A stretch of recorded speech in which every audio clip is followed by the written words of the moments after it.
ప్రియమైన పరిశుద్ధుడమైన సజీవమైన నిజమైన నిత్య జీవము కలిగిన సత్యదేవుడమైన ఆకాశమందున్న అంతటా అన్ని సమయాల్లో ఉన్న మా పరలోకపు తండ్రి యేసుక్రీస్తు ప్రభు నామమును బట్టి మరొకసారి మీ పాదములు చెంతకొస్తున్నాం. మీరు మా దేవుడు, మా సృష్టికర్తవు, మా రక్షకుడు, మా విమోచకుడు, మా కాపరి. మేము నమ్ముకొని ఉన్న మా ప్రియమైన దేవుడు. అందుకే మీకు మా హృదయపూర్వకమైన కృతజ్ఞతలు చెల్లిస్తున్నాం. మా తండ్రి, పాటల ద్వారా కొంత సమయాన్ని మీరు స్తుతించి పాడి కీర్తించి ఘనపరచగలిగే కృప మాకు ఇచ్చినందుకే స్తుతిస్తున్నాం. పాల్పొందిన బిడ్డలను బట్టి మీకు వందనాలు. ఆరాధన కొరకై చదువుకునే లేఖన భావం ద్వారా మాతో మాట్లాడండి. నీ మెల్లని స్వరాన్ని వినిపించండి. ఆరాధన ఆత్మతో మమ్మల్ని నింపండి. ఆత్మతో సత్యంతో ఆరాధించడానికి కృపణం సమయోచిత సాయాన్ని నాకు అనుగ్రహించి మీరు మయం పొందమని యేసునామున స్తుతించి ప్రార్థించి వేస్తున్నాము తండ్రి. కీర్తన గ్రంథము 86 14 నుండి 17 వరకు చదువుకుందాం. దేవా, గర్విష్ఠులు నా మీదకి లేచి ఉన్నారు. బలత్కారులు గుంపు కూడి నా ప్రాణము చూస్తున్నారు. వారు నిన్ను లక్ష్య పెట్టని వారై ఉన్నారు. దేవా, దీర్ఘశాంతుడవు, కృపా సత్యములతో నిండినవాడు. నా తట్టు తిరిగి నన్ను కరుణింపుము. నీ సేవకునికి నీ బలము అనుగ్రహింపుము. నీ సేవకురాలి కుమారుని రక్షింపుము. 17 యెహోవా, నీవు నాకు సహాయుడవై నన్ను ఆదరించున్నావు. నా పగవారు సిగ్గుపడినట్లు శుభకరమైన ఆనవాళ్ళు నాకు కనుపరచుము. ఆ మహాదేవుడు మన గత దినాల్లో గత వారంలో చూస్తున్నాం. ప్రభు ఎవరు? మహత్యము గలవాడవు, ఆశ్చర్య కార్యములు చేయువాడవు, నీవే అద్వితీయ దేవుడవు. నీవే ఎవరు? అద్వితీయ దేవుడు. ప్రభా, దేవతలలో నీ వంటి వాడు లేడు.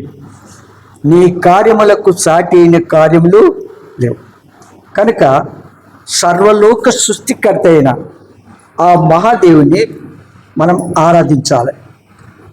ఆయన మన దేవుడు కనుక, మనల్ని సృష్టించిన వాడు కనుక, సర్వలోకాన్ని సృష్టించిన దేవుడు కనుక ఆ ప్రభును ఎల్లప్పుడూ స్తుతించాలి. ఎల్లప్పుడూ. 13వ వచనం చూడండి.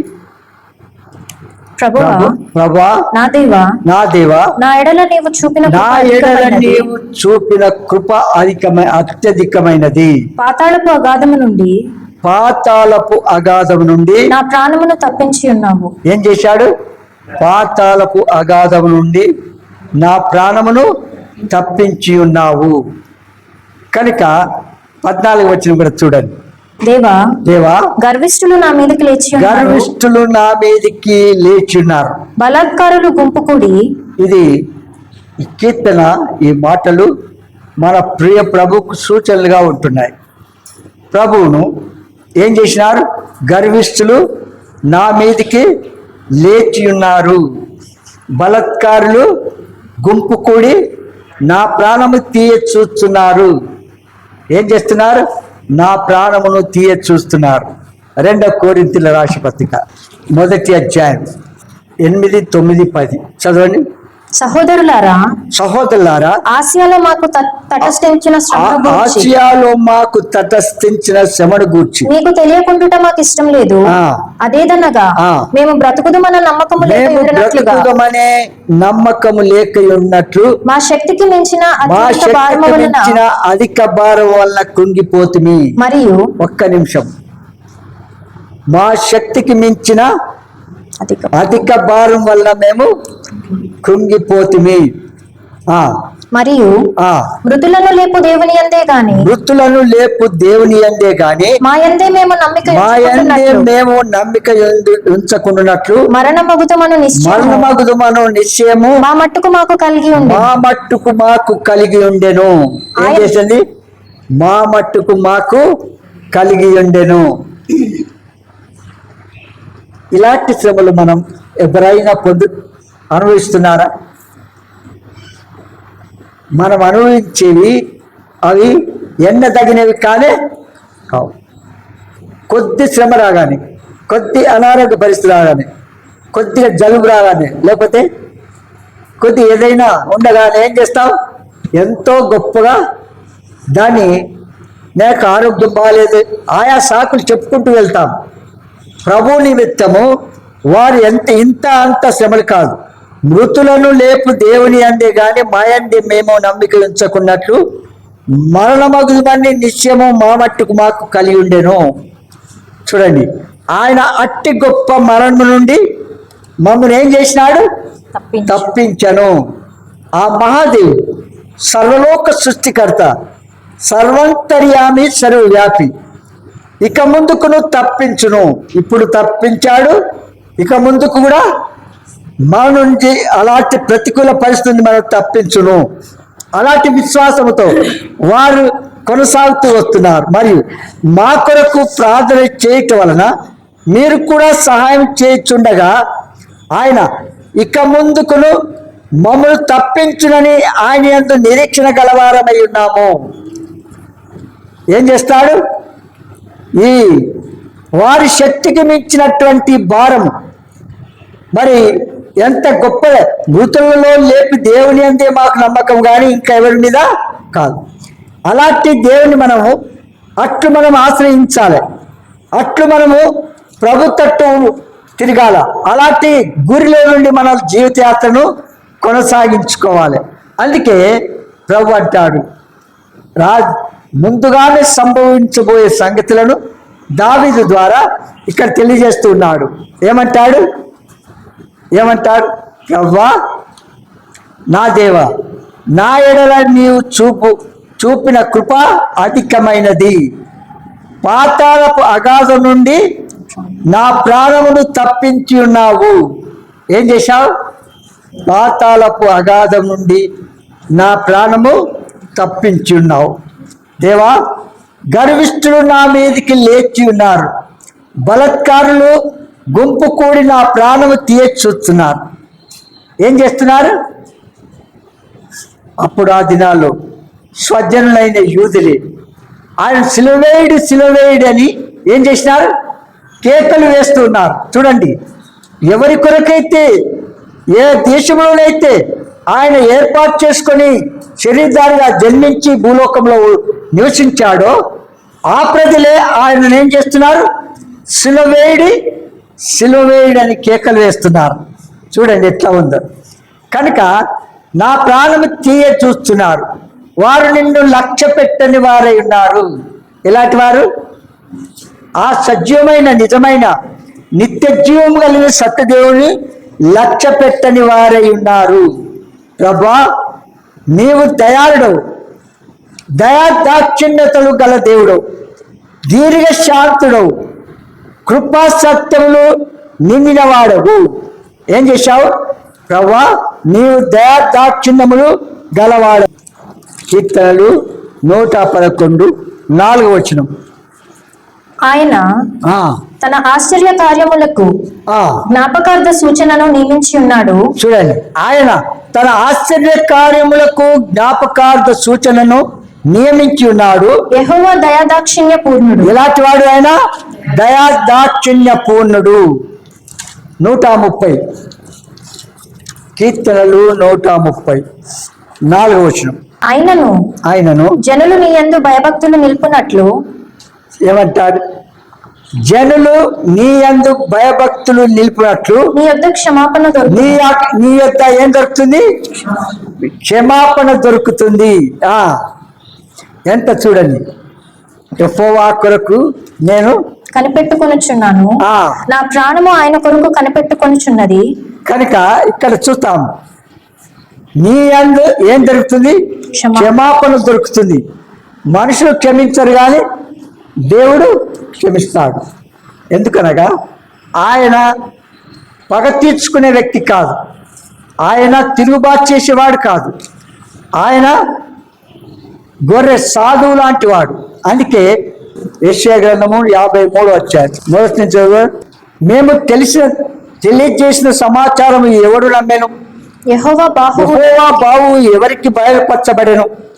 లేత మొక్క వలె ఎండిన భూమిలో మొలిచిన మొక్క వలెను అతడు ఆయన ఎదుట ఏం చేసినాడు? పెరిగెను. అతనికి స్వరూపమైనను సొగసైనను లేదు. ఆ ప్రియ ప్రభుకి ఎలాంటి వాడు? 10,000 మందిలో గుర్తించకు యోగ్యుడైన ఆ ప్రియ ప్రభు ఇప్పుడు ఇక్కడ ఏం జరుగుతున్నది? ఆయన స్వరూపమైనను సొగసైనను లేదు లేనివాడు. మనం అతన్ని చూచి ఆపేక్షించున్నట్లు అతని యందు స్వరూపము లేదు. అతడు తృణీకరింపబడిన వాడును ఆయన మనుషుల వలన విసర్జింపబడిన వాడును వ్యసనక్రాంతుడు గాను వ్యాధిని అనుభవించు వాడు గాను మనుషులు చూడనల్లని వాడు గాను ఉండెను. అతడు తృణీకరింపబడిన వాడు గనుక మనము అతనిని ఎన్నిక చేయకపోతిమి. ఏం చేయలేదు? ఎన్నిక చేయకపోతుంది అంటే ఏంటి? నిర్లక్ష్యం. దేవుడంటే భయం లేనటువంటి జీవితం, ఎన్నిక లేనటువంటి జీవితం మనం కలిగినాం. నిశ్చయముగా అతడు మన రోగములను భరించెను, మన వ్యసనములను వహించెను. ఆయనను మెత్తబడిన వాడు గాను దేవుని వలన బాధింపబడిన వాడు గాను శ్రమ నొందిన వాడి గాను మనం అతనిని ఎంచితిమి. మన అతిక్రమ క్రియలను బట్టి అతడు గాయపరచబడెను. దేన్ని బట్టి? మన అతిక్రమ క్రియలను బట్టి అతడు గాయపరచబడెను. మన దోషములను బట్టి నలగొట్టబడెను. మన సమాధానార్థమైన శిక్ష అతని మీద పడెను. అతడు పొందిన దెబ్బల చేత మనకు స్వస్థత కలుగుచున్నది. మనమందరము చూడండి, మన ప్రియ ప్రభు పొందిన దెబ్బల చేత మనకు స్వస్థత కలుగుతుంది, పాప క్షమాపణ కలుగుతుంది, నిత్య జీవానికి వారసులుగా చేయబడుతున్నాం. వాస్తవంగా చెప్పాలంటే ఆయన నామం ఉచ్చరించడానికి, సమీపించడానికి యోగ్యులము కాదు. వాస్తవంగా చెప్పాలంటే అలాంటి మనలను ఆ ప్రియ ప్రభు ఏం చేసిన? మన కొరకు శరీరధారిగా లోకమునకు వచ్చి దేవదేవుడు అనిపించుకోవడానికి అనేక అద్భుత కార్యాలు, మహత్కార్యాలు, గొప్ప కార్యాలు, సూచక్రియలు జరిగించి పాపుల పాప శిక్ష తాను భరించి ఏమన్నాడు? ఎండిన భూమిలో లేత మొక్క వల్ల పెరిగి ఏమయ్యాడు? స్వరూపమైన సొగసైన లేనివాడుగా చేయబడ్డాడు. వ్యాధిగ్రస్తుడుగా, వ్యాధిని అనుభవించేవాడుగా చేయబడ్డాడు. వ్యసనక్రాంతుడుగా, మనుషులు చూడనల్లని వాడిగా చేయబడ్డాడు. మనుషులు చూడనల్లని ఎవరి కొరకు? మన కొరకు, సర్వలోక పాపుల కొరకు. ఆ ప్రియ ప్రభు ఏ పాపము లేనటువంటి, ఏ దోషం లేనటువంటి, మరి ఆ పాపరహితుడైనటువంటి ఆ ప్రియ ప్రభు మన కొరకు ఏం చేయబడ్డాడు? శిలువలో మొండ కిరీటం, ప్రక్కలో బల్లెములు, కాళ్ళలో మేకులు, చేతుల్లో సిల్లు కొట్టబడి, ఉమ్మి వేయబడి, పిడిగులతో గుర్తబడి, వాడు వీడలు సంపదింపబడి, కోడాలతో కొట్టబడి, ఉమ్మి వేయించుకొని, ఎంటుకలు పెరికించుకొని, ఈడోబడి, ముక్కలు చెక్కలుగా చేయబడి మా కొరకై రక్తమంతా కార్చి అన్నాడు, తండ్రి వీరేం చేస్తున్నారో వీరెరుగరు కనుక వీరిని ఇంకా క్షమించు. చూడండి ఏ స్టేజ్లో అంటున్నాడు? మరణాపాయం ఉన్నప్పటికీ ఆయన సిలువేడు కేకలు వేస్తున్నప్పటికీ ఆ ప్రజలను క్షమిస్తూ ఉన్నారు. చూడండి, వారు తెలియక చేస్తున్న పాపమును బట్టి క్షమిస్తున్నారు. కనుక మన జీవితంలో కూడా పాపంలో, అంధకారంలో, చీకటిలో, లోకంలో నిత్య నాశనానికి, నరకానికి, మరణానికి, శిక్షకు పాత్రమైన మనల్ని ప్రేమించి మన కొరకు క్రయధనం చెల్లించి రక్తమంతా కార్చి మరణించి భూస్థాపన తిరిగి లేచినాడు.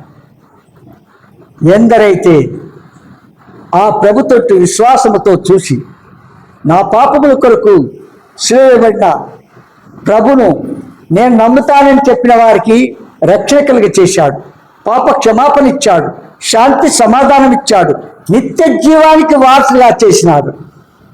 ఏ పాపం చేస్తే ఆయన వెంబడిస్తున్నారు, సిలువేయుడు అని? ఏ పాపం చేస్తే చెప్పండి? ఎలాంటి ఘోర పాపం చేస్తే, ఘోర దుర్మార్గులైన గజ దొంగలైనటువంటి వారిని సిలువేసినారు. అయితే వారితో సమానంగా ఎంచినారు పాపియ ప్రభు. అయితే చివరిగా కుడివైపున ఉన్న దొంగ తెలుసుకొని ఆయన ఏ పాపం లేనివాడు, ఏ దోషం లేనటువంటి వాడు అని తెలుసుకున్నాడు, ప్రభును రక్షకుడు అంగీకరించాడు. అవునంటారా? కనుక చూడండి, కీర్తనలు 77:13.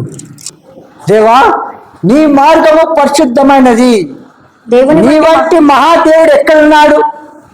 దేవుని వంటి మహాదేవుడు ఎక్కడున్నాడు? ఉన్నాడా?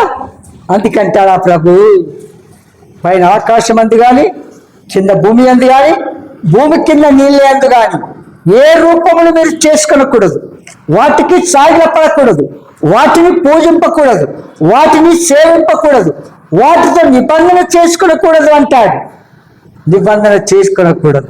ఎందుకంటే నేనే దేవుడు, నేను తప్ప వేరొక దేవుడు లోకంలో లేదు. నాకు ముందు ఏ దేవుడు నిర్మింపబడలేదు, నా తర్వాత ఏ దేవుడు కూడా ఉండడు. చూసా, ఎవరైనా చెప్పగలుగుతారా? మొన్న న్యూస్లో చూశాను. న్యూస్లో చూస్తూ ఏమన్నా, ఒక అర్చకుడు, పూజారి క్రైస్తవులను హింసిస్తూ యేసు దేవుని కూడా విమర్శిస్తూ తప్పులు పట్టుకుంటూ ఆర్గ్యుమెంట్ చేస్తున్నాడు మన క్రైస్తవ పాత్రలతో. చేస్తూ ఉంటే ఇంకొక బ్రాహ్మణ అర్చకుడు, ఆయన కూడా పూజారి, ఇద్దరిని పిలిచి క్వశ్చన్స్ అడుగుతున్న ఒక విలేకరి అడుగుతూ ఉంటే, ఫలాని వ్యక్తి చాలా తప్పు చేస్తున్నాడు అన్నాడు ఒక అర్చకుడు. అది ఎట్లా తప్పు? ఆమె అంటే విలేకరి, ఒక్క గ్రామంలో ఎన్ని చర్చిలు నేను చూసినావా అంటది. విన్నారా? అయితే వారికి సంగతి తెలియదు కనుక వారికే తెలుసు ఎవరు ఎక్కడ ఏం చేస్తున్నారన్న సంగతి వారికి తెలిసి కూడా ఏం చేస్తున్నారు? తప్పు చేస్తున్నారు. తెలిసి కూడా మనసాక్షిని చంపుకొని సిలువేయుడు అంటారు, చంపుడు అంటారు. అందుకే కొన్ని లేఖనాలు నెరవేరుతూ ఉన్నాయి. ప్రభువు అనుమతించాడు. దేవుని పిల్లలైన క్రైస్తవులు ఇంకా ఆయన ఉద్దేశించిన రూపంలోనికి రాలేకపోతున్నారు. ప్రజలు అనేకులు వారు పరిచయం చేస్తూ ఉన్నారు, నానా రకాల ఉద్దేశాలతో చేస్తూ ఉన్నారు. దేవుడు ఆశించినది, దేవుడు సెలవిచ్చినది, దేవుడు చెప్పింది చేయకుండా స్వబుద్ధిని ఆధారం చేసుకొని ఏం చేస్తున్నారు? పరిచయం చేస్తున్నాం అనుకుంటున్నారు. కానీ దేవుడు చాలా దుఃఖపడుతున్నాడు. ఎందుకంటే వారు చేయుచున్నటువంటి దేని కొరకు చేస్తున్నారనే సంగతి వారు గుర్తించుకోవాలి. అలాంటి పరిస్థితుల్లో అన్యజనులు ఆ దినాల్లో రక్షింపబడ్డారు, ప్రభును స్తుతిస్తూ వచ్చినారు. ఈ దినాల్లో కూడా దేవుని పిల్లలు అనబడిన వారు దేవుడు ప్రతికూల పరిస్థితి ఎందుకు అనుమతిస్తున్నాడంటే, దేవుని పిల్లలు అనబడిన క్రైస్తవులు ఆయన ఆశించిన రూపంలో రాలేకపోతున్నారు. స్వజనులే ఆయన అప్పగిస్తున్నారు, స్వజనులే ఆయనను సిలువేయమని చెప్తున్నారు, స్వజనులే ఆయనను ఏం చేస్తున్నాడు? వాడు వీడని సంప్రదిస్తున్నారు. ఎంత నయ్య! దేవుడంటే భయం ఉందా? దేవుడంటే భయం ఉందా? ఆ మాట అనడానికి నేను యోగ్యురాలనా అనే తలంపు కూడా వాళ్ళు ఉండదు. అందుకే ఆయన అంటాడు, దేవా నీ మార్గములు పరిశుద్ధమైనవి. దేవుని వంటి మహాదేవుడు ఎక్కడున్నాడు? ఎలాంటి వాడు? ఆ దేవుని, యేసు దేవుని వంటి మహాదేవుడు ఎక్కడ ఉన్నాడా చెప్పండి? సర్వసృష్టికి ముందుగా ఉన్న దేవుడు, సర్వసృష్టికి భూమి ఆకాశములు అందులో ఉన్న సర్వం సృష్టించిన దేవుడు మానవుని సృష్టించాడు, మట్టి బొమ్మను చేసి జీవాత్మలు మరి మనిషిగా తయారు చేసినాడు. ఎవరైనా ఉన్నారా? అన్ని కల్పనా కథలు చెప్పుకుంటూ లోకంలో కొనసాగుతున్నారు. అలాంటి నిజ దేవుణ్ణి ఎరగనటువంటి ప్రజలు ఒక దినము ఆయన దగ్గర సాగిలపడి ఎంత ప్రలాపించినా కానీ దానికి అప్పుడు క్షమాపణ దొరకదు. ఎందుకంటే భూలోకంలో మీరు సజీవులుగా ఉండగానే ఆయన ఎంతగా కృప చూయించి మరి ఎంతగా సువార్త అందించి ఎంతగా తన నిజ స్థితిని తెలియచేస్తూ ఉంటే కూడా నిర్లక్ష్యం చేస్తూ అవిధేయులవుతూ లోబడలేని ప్రజలుగా జీవిస్తూ ఏం చేస్తున్నారు? సిలువకు అప్పగిస్తున్నారు. సిలువేయుడు అంటున్నారు. కనుక ఆ ప్రియ ప్రభు ఏమంటాడు? ఆ దేవుని వంటి నిజ దేవుడు లేనే. ఎందుకు చెప్ప? ఎవరైతే వారిని పూజిస్తున్నారో వారి పేర్లు పెట్టి అంటున్నాడు. మనుషులను నమ్మిన చంపిన వాడు ఎట్లా దేవుడైతాడు అడుగుతున్నాడు. ఇంకొక అర్చకుడు ఆ ఇద్దరు కంపేర్ చేసుకుంటూ వారు పోల్చుకుంటూ అడుగుతున్నారు. చూడండి, దేవుడు మనుషులను చంపడానికి పుట్టాడా, లేకపోతే పాపములు క్షమించి నిత్య జీవానికి, వైకుంఠానికి, పరలోకానికి, మోక్షానికి తీసుకెళ్ళడానికి? చెప్పండి. పాపులను రక్షించకు క్రీస్తు యేసు లోకములకు వచ్చిన వాక్యము నమ్మదగినది. చూడండి, ఎంత పాపినైనా కూడా క్షమించడానికి సిద్ధంగా ఉన్నాడు. ఒక్కటి మాత్రం తెలియదు, ఆయన నిజమైన దేవుడు, నా పాపముల కొరకు చేయబడ్డారు అని తెలుసుకొని ప్రభు తట్టు చూసి విశ్వాసముతో ఆయన శిలువ కార్యంలో ఏకీవించి ఆయన రక్తం ద్వారా కడగబడి పరిశుద్ధులుగా తీర్చబడితే ఎంత పాపిని క్షమించడానికి సిద్ధముగా ఉన్నాడు. అందుకంటాడు, ఆ దేవుని వంటి మహాదేవుడు ఎక్కడున్నాడు? ఆశ్చర్యక్రియలు జరిగించు దేవుడు నీవే. ఎలాంటి వాడు? ఆశ్చర్యక్రియలను జరిగించు దేవుడవు నువ్వు.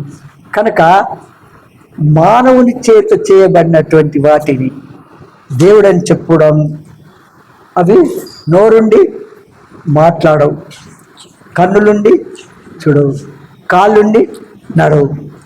దేవుణ్ణి మనం మోసుకపోవాలా, మనం దేవుని మోస్తాడా? దేవుడు మనం మోసుకపోవాలా, దేవుణ్ణి మనం ఆయన మోస్తాడా? చెప్పండి. కనుక తెలియని ప్రజలుగా లోకంలో కొనసాగుతున్నారు. అయితే అలాంటి వారి కొరకు మనము ప్రార్థన చేయాలనుకో. అయితే సంగతి ఏంటంటే, అలాంటి దేవుణ్ణి ఎంత స్తుతించినా మన నోరు చాలే చాలు. సర్వలోకాన్ని చూడండి, ఆత్మ స్వరూపైన దేవుడు అంతటా అన్ని సమయాల్లో ఉన్నాడు. మనం ఇక్కడ మోకరిచ్చినామంటే మన ముందు ఉంటాడు, మనతో ఉంటాడు, మన ప్రక్కన ఉంటాడు. ఆయన మన కదలికలు, మన తలంపులు, మన ఊళ్ళు, మన ప్లాన్లన్నీ ఆయన అబ్జర్వ్ చేస్తూనే ఉంటాడు. మనం ఎలా ఉన్నాం? ఆయన కనిపెడుతూ ఉన్నాడు. ముందున్న వ్యక్తులు కాదు, దేవుడు మనల్ని చూస్తున్నాడు, మనతో ఉన్నాడు అనే సంగతి మనం తెలుసుకోవాలి. కనుక ఆ ప్రభును ఏం చేయాలి? మనం ఆయన స్తుతించి ఆరాధించి. చూడండి, ఆకాశం మహాకాశములు పట్టదాని దేవుడు, అవునా? ఆకాశం ఆయన సింహాసనము, భూమి ఆయన పాదపీఠం. ఆయన ఒక్క గర్జన గర్జిస్తే భూమి వణికిపోతుంది, పర్వతములు మైలం వల్ల కరిగిపోతున్నాయి, అవునంటారా? అలాంటి నిజమైన దేవుణ్ణి ఇక్కడ అంటే 18లో, నీ ఉరుముల ధ్వని సుడిగాలిలో మ్రోగెను, మెరుపులు లోకమును ప్రకాశింపచేసెను, భూమి వణికించెను. అవునా? భూమి వణికించెను. నీ మార్గము సముద్రంలో నుండెను, నీ త్రోవలు మహాజలములలో ఉండెను, నీ అడుగుజాడలు గుర్తింపబడక ఉండెను. కనుక అలాంటి దేవుడు మనం ఎంత స్తుతించినా మనము నోరండి చాలే చాలు. 66 వచనం, ఆయన సముద్రమును ఎండిన భూమిగా చేసెను, జల్లు కాలి నడక చే వారి దాటిరి, అక్కడ ఆయన యందు మేము సంతోషించుతిమి. అవునా? ఏం చేసినారు? ఆయన యందు మేము సంతోషించుతిమి. కనుక ఆయన సముద్రమును అంటే ఎంత లోతున్న సముద్రం అది? వేల కిలోమీటర్ల దూరంలో ఉన్న లోతైన సముద్రం. విన్నారా? అలాంటి సముద్రాన్ని ఏం చేసినాడు? ఎండిన నేలగా చేశాడు.